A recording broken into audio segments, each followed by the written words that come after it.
Өкүнбөй өткөн күндөргө себелеп жааган жамгырдай, өкүнбөй өткөнгө карап, ай балким өмүр ушундай. Эртеңди ойлоп термелип, негедир издеп эленем, чиркин бул жалган өмүрдө бактылуу күндөр келер деп.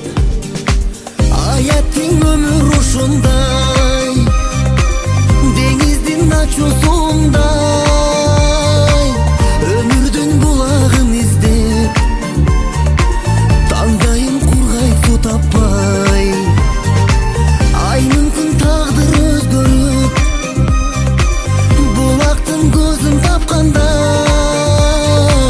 канатын жайып мекенге, көктөгө учкан шуңкардай. Өкүнбөй өткөн күндөргө өрчүтүп ички жарамды, өзүмө чөшүп, өзүмчүл кылып санамды, бийиктеп кээде төмөн